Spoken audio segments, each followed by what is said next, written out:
Okay, there we go. Now I'm hearing some quietness. All right, so we've got I want to make a couple announcements, and then we're going to talk a little bit about You Grow. For those of you who have been with us for a couple of years or a year, you know that You Grow is a program that we partnered with Eat Smart Black Mountain and Diana from the Community Garden, Black Mountain Community Garden, Dr. John Wilson Community Garden.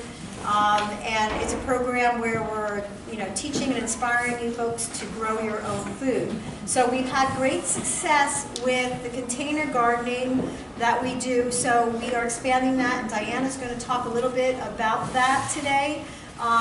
And we're going to ask you to fill out a sign-up sheet for that. But first, I want to just make two announcements. One is Lindsay. Hey, Lindsay.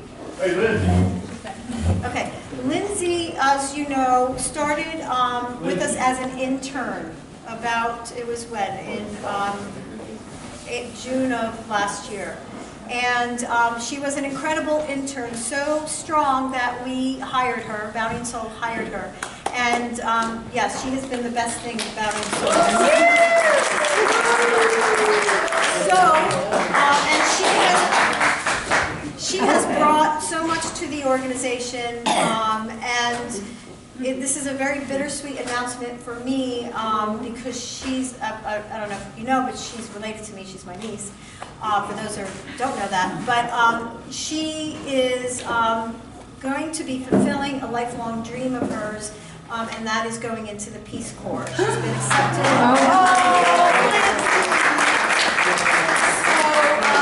She will be, her last day is at the end of May, and then she will be on a big jet airplane flying to Botswana in Africa to do great work. And it's just the start of her incredible journey in this life.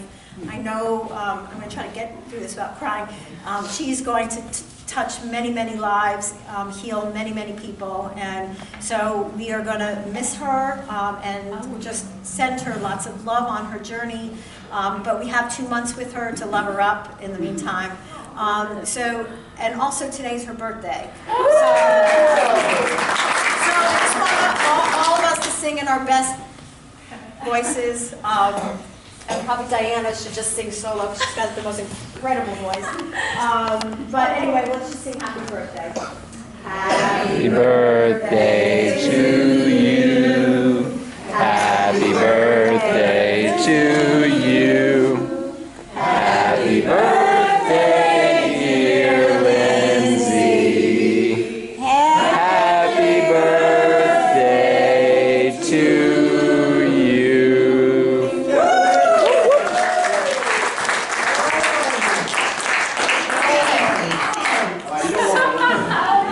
So happy birthday, Lindsay. We do have a little gift and a carrot cake, not as great and not as good as Grandma's, I'm sure, but it will be great. So happy birthday.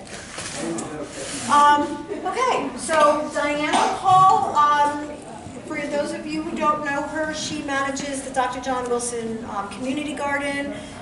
The amazing greens that you see today, we have beet greens and some turnip greens? Collard greens in there. Her hard work and expertise and passion for what she does is what is able to bring us the most amazing food through the summer and through almost most of the year. So, and she's also heading up the You Grow container gardening, which she's going to talk about now. So we should welcome her and thank her so graciously for all the food that they grow there for us, and also for her amazing knowledge. So, thank you.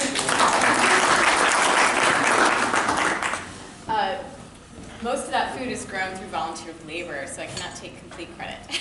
So, if you want to volunteer at the community garden, you can be in touch with me via Allie, and I can get you on our email list. And I send out about a weekly email to the volunteer group letting you know when you can find me in the garden. And it's a really selfish endeavor to volunteer at the community garden because you get to learn lots of really amazing stuff. You get to be in this beautiful place. You get to meet amazing people, you get to breathe fresh air and move your body, and you also get to take home some fresh produce with you every time you volunteer if you choose. So I highly recommend it. It's great. I feel incredibly blessed to have it as my job. So we are going to continue our U-Grow program this year, really focusing on our container gardening program, because we feel like that's our way to make the biggest impact in the community as Bounty and Soul grows. And so we did it last year, and we kick it off May. This year it'll be May, I think 23rd, it's 23rd, 24th, I think. So we'll be kicking it off in that first in the 20s in May. I think it's the 24th. And so that's an opportunity where we will bring you starts and soil and empty pots, and you will take home pots with soil and plants. And you get to caretake those, and we will provide you with an educational component, just like Allie does nutrition. We will do gardening once a month. And so I or one of our amazing community partners will come in and answer your gardening questions and teach you about harvesting and teach you about watering and teach you about insects and pests and healthy soil and all those things. And so you're going to get the educational component if you just show up at this time, once a month. But if you want the container gardening, what we really would love to better support you and your interests. In the past, we've just shown up with what we think you might like and as much of it as we think you might need. But we'd really love to hone that and get better at really providing you with what you would like to have and what you feel comfortable growing. And keep in mind, that's that educational piece. So maybe don't just focus on what you feel comfortable growing, but like what your edge is like, ooh, I'd love to eat this, but I have no idea how to grow it. We're here to help you with that. So I'm going to be, if you're interested in the container gardening program, then raise your hand and I'll come out and hand these out, and I have pencils, and we'll fill them out. And then when you come up to get your produce, turn it in to the person taking the numbers in your family. Okay? Are there any questions about the program? And yeah. If I want to start a container garden ahead of time, do you recommend where I should get the soil? And what factors? Yeah, if you're doing just a small container garden at home, right, still like a bag of stuff would work. What you could probably do, well, it's tricky. I mean, there's a lot of answers to that. You could go to Melly Max and buy a big bag of Fafard mix and, use that. What we do at the garden to grow our seedlings, to grow our starts, is we do a mix of sifted leaves. Like we take leaf mold and we sift it, and we mix that with some topsoil and some compost that we already make on site, and some sand, some sharp sand, really coarse sand. And so it's like, 1 to 1 to 1 to 1 of all of those things. And that's the mix that we do. So you can make your own if you have access to some topsoil and access to some compost and access to some leaf mold and sharp sand. Or you could do a compromise of that and buy like a bag of compost and a bag of soil mix, and then add in your sifted, if you happen to have some leaves, and some sharp sand. And sharp sand, I mean there are little pieces of quartz crystal that are visible. It isn't all the same. Like clay sand is all uniform. Sharp sand is it's got like pieces of coarse quartz crystal in it. And then when I say sifted, we at the community garden have screens, like, and the holes are 1/4 inch or 1/2 inch pieces of mesh that are on a wooden frame, and you can put that over the top of a wheelbarrow. And then you just take your leaves, your year-old leaves, and you just take that through, and it's really cool. It goes right through, and then you get this beautiful mix that makes gorgeous soil. So you can play around with, maybe if you've got your own little compost pile in your backyard, and you'd also want to sift, if you're making your own compost, you could sift your own compost also. It's pretty easy to make one of those. You could go to Town Hardware and you could use scrap lumber, and get just a piece of screen. 1/4 inch is ideal for sifting compost and for sifting the leaf mold to make your own potting mix. So that's if you wanted to start sooner than later. We will also do the program. We'll give you plants in the spring, and then or late spring. It'll be summer. We'll be giving you summer starts mostly, and then we'll do it again in the fall. So we'll ask you again in the fall, what plants would you like to have for fall container gardening, like lettuces and kales and collards that you can grow in the fall months. Or we'll do it like August, just so you have plants in the fall. Any other questions?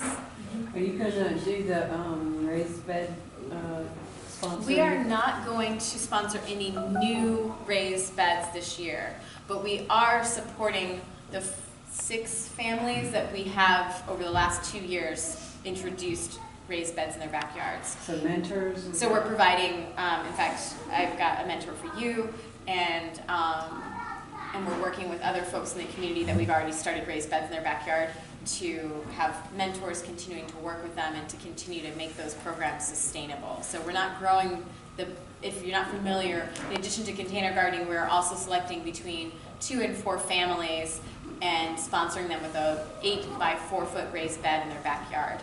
And it takes a lot more infrastructure support from us to maintain that program, and so we felt like we could impact a lot more people by just focusing on the container garden this year, because Alex has grown Bounty and Soul to include 2 other very large distributions that we'd also like to provide this education to. So, so your mentors, and then also you get your mentors on a monthly basis, in a sense, by coming to these educational workshops with us. You get your nutrition education and you get your gardening education. So you get access to people like myself who you can ask all these questions of. And like I said at the start of this, if you come down to the community garden, it's like your own personal apprenticeship, internship in gardening anyway, because I am always a teacher. So everything's a teachable moment. I have a question. Our starts are getting too big, too fast. Mm-hmm. And I have 124 cabbage plants. They're like, can I put them right in the ground now? They're ready to go. And then just cover them? You don't need to cover them. Cabbage is cold hardy, so they will be fine. It's late in the season. It's time to get them out. They're totally just fine. Like, They can withstand any I frost. grew them off the bottom of cabbages. It'll only make them sweeter anyway. Any frosts we have from now until our last frost date, which is May 15th in West North Carolina, absolutely fine for those cabbages. They'll just keep on. So yeah, get them in the ground. Do I cover them with anything or just put them in the Just put them ground? in. I put in 5.5 flats of starts last Friday, and so when you know you're going to have sorry Allie, I know you're supposed to be doing a cooking class. When you know you're going to have a frost or a cold night, water deeply. That's what I wanted The night to know, before. what I do to keep them survive. Yep. Water the soil, not the plant. Water the soil deeply. You don't need to mulch. In fact, don't mulch right now because it'll keep the soil too cool. You want the soil to be warming up. Just on those nights when frost is going to hit, deeply water, your plants will be fine. And that's what I did last night. I knew we were going to have frost. I deeply watered. And these starts are tiny things. I deeply watered. I came out this morning. They look awesome. Okay. I appreciate that because I've asked, like, I don't know, 30 people and everybody's like, Good. I'm glad I got helpful. All right, so I'm going to hand these out. Raise your hand if you want to participate, and I'll give you one. Yes. I got one.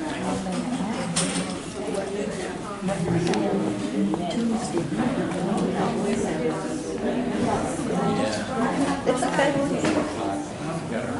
Oh, and let me also say that you can also sign up for this even if you just want some plants.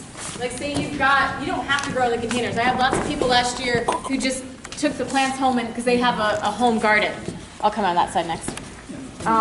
So feel free to, if you know that you want plants to grow it, you've already got a bed.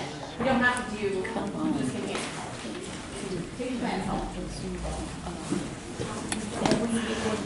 Anyone else on this side?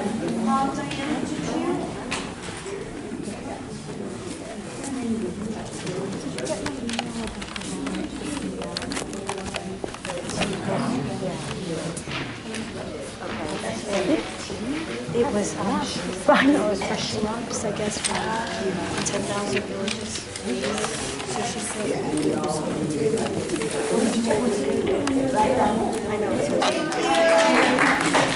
See you tomorrow, Diane. Okay, so what was Sunday? Palm Sunday. Oh, it was? Yeah. That's awesome. First day of spring. Who said first day of spring? First day of spring. Yep, it was the first day of spring. So if you kind of look at my table, we're going to talk about Prince and Audrey. You guys, you guys can continue conversation. I'm sorry. Thank you. It's okay. So we're going to talk about spring foods, and I know it's really hard to do that when you wake up and there's frost and it's freezing and you got the heat going, and it's kind of hard to think about spring. But it's starting. We obviously have seen in nature things are starting to bloom. It's a time of, renewal, rejuvenation, transformation. There's an anticipation that we all are feeling like, oh my gosh, already, we just want the warm weather. And our bodies are craving that. They're craving the sunshine. They're craving the vitamin D. All because of what's going on in nature in our bodies as well. So we're going to talk a little bit about, seasonal eating, why are the foods the way they are in the spring. And we're going to start a series on, it's only 2 weeks, but this week and next week, about spring. So again, like I said, it's a time to, for rejuvenation, renewal, and it's a time also to move past some things that have been kind of holding you back. And so we are going to have next week, we are having somebody that is, that does tapping. Has anybody heard of tapping? Yes, I want to learn that so bad. Okay. So tapping, or it's called emotional freedom technique. It is a technique that taps. It's phenomenal. I do it. It's a technique that's used to move past some emotional blocks or past some stress. And it is very, very powerful and very simple. And anybody can do it at any time. So we're going to have somebody come in and teach us about that next week, and she's going to do some tapping with me, and we can show and give you that tool. So again, it's also a time to kind of take an inventory of where you're at, and it's again a time when you think about, wow,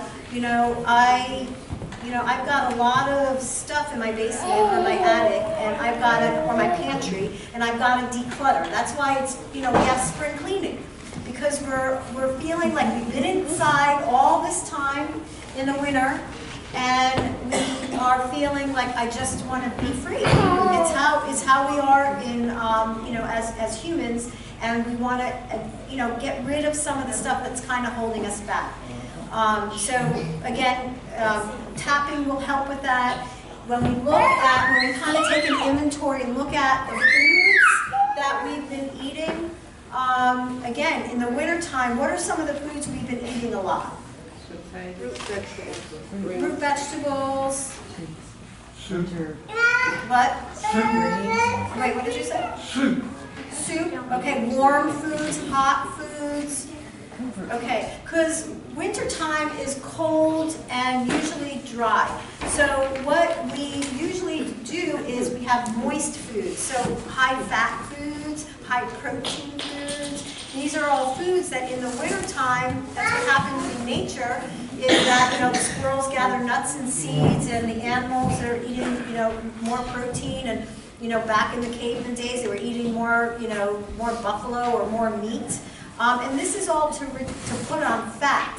So again, it's to protect us in the winter when it's cold, to keep us warm. But unfortunately,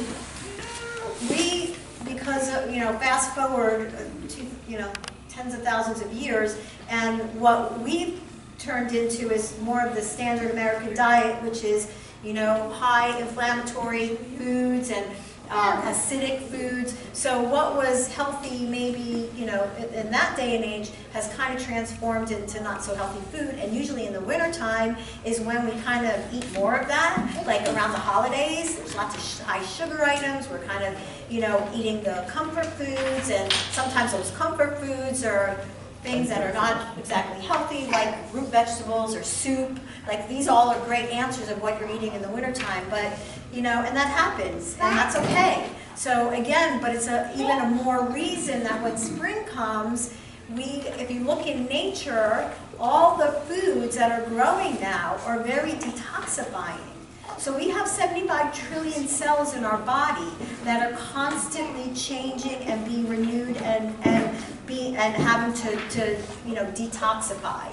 And so we have to help in that process. And when you look out in nature, the foods that are growing now do just that, like dandelion greens and all the leafy greens, arugula, beets. Beets are a great purifying food. And we're going to actually cook some beet greens today because we have these beautiful beets and greens from the garden. And it's a recipe that you could always use with any of the greens that are kale, Swiss chard, collards, anything like that you can substitute with this recipe. It's like 3 ingredients, super easy. So watercress, artichoke hearts, these are all foods that are very detoxifying because again, we are coming into a season we're leaving a season where our bodies are probably more acidic. So we're looking for more alkalizing foods. Our bodies are probably a little bit more inflamed. So we're looking for anti-inflammatory foods. And we're also looking for things that are going to boost our immune system. Because because all the foods that I just described really take a toll on our immune system. So we have to look into nature and see the vitamins A and C and K. And these are all very plentiful in the foods that are growing in the springtime. So again, even the citrus fruits like the oranges and even the carrots, these are foods that have beta-carotene and vitamin C in them. So we always think about, when we think of vitamin C, we always think about orange juice. But there are many more foods out in nature that are much more powerful in vitamin C, like spinach, that you can eat and to boost your immune system. So the other food or the other property in the foods that is quercetin. And quercetin is an antihistamine, anti-inflammatory that's present in like mangoes, onions, beets, cherries. These are all growing in the springtime. And quercetin actually is a natural antihistamine. So again, what happens in the springtime? Pollen, allergies. And again, a lot of these allergies, you become more susceptible when your immune system is compromised. So remember, your immune system, 70% of your immune system is in your gut. So again, other foods that you can be eating around this time are foods that are really good for your intestines, which are what? Fiber. Fermented foods, fiber. So it's really a good time to take advantage of what is growing now. So I think I mentioned to you the other day about dandelion greens. Okay, so if you don't spray your lawns with chemicals, go out and pick some dandelion greens. They are super, super detoxifying. They're a little bit bitter. But if you can saute them down, you can juice them, you can pair them up with something else that kind of calms the bitterness down. So again, these are things that you see growing that you would never know. Wow, this is really something that could be really powerful for my body. So, and again, if you look at what's happening in nature too, there's much more sunlight out. The foods that I'm talking about, like the greens, the leafy greens, are really high in calcium. But for the calcium to be transported and the vitamin K to be transported into your bones, you need vitamin D, and that's the sunlight. So, again, the other thing about greens is that they carry a lot of energy. So the chlorophyll in them that makes them green is all about life force. That's life force, and that's energy. So it's like if the plant has that energy and you you eat that plant, that is what is infusing in you, is that energy. So again, I'm kind of just creating this idea that to look at your food as more than something that you eat. So it's more, you're looking at your food as medicine, and you're looking at it as your life source. So again, when you look around the room and you look at the colors that are on the table, you see greens and yellows and reds and purples, and those are all, and we're going to have a class about that, about the phytonutrients that are in these plants. This is what gives them color, and these are the amazing benefits that they have on your body. So again, it's just kind of bringing your awareness to the deeper value of your food. So avocados is a spring food. So what I have on your handout today is a list of all the spring foods, things that are growing. And again, it's also a good time, you know, if you're getting some foods here, but if you're purchasing foods, these are the foods that are probably going to be on sale. They're going to be a little bit cheaper. Like mangoes, they were on sale for $1. And again, half a mango is very powerful. You only need to eat half a mango, not a whole mango. And then I have on this sheet, I have spring healing foods. So these are all the foods, like artichokes are high in fiber, potassium, phytonutrients are important to liver and bladder health. So what I have are the foods listed and what they're good for, and what the phytonutrients in the foods will help you with. So, but just know they're all anti-inflammatory, they're high alkalizing foods, they're high in antioxidants, and they're high in vitamins A, C, and some of them are E and K. Like Swiss chard is one of the great powerhouses in vitamin K, so which is very rare to get that in foods. Okay, so that's my little spiel about spring foods. It's just, you know, and again, look out, see what's growing, see what's, you know, and it's an exciting time because things are starting to pop out now. And you'll also start seeing things coming more and more from the garden. And when you see that, you're knowing, okay, that's what's growing right now. That's what I should be eating. So there's no excuse why none of you are not leaving here with greens for the next 8 months.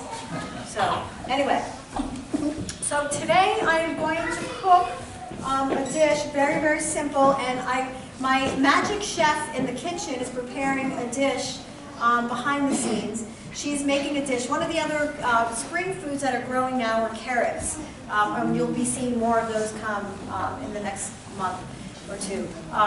But carrots are really awesome because obviously they have beta-carotene, which are good for your eyes, but they're also good for your lungs too.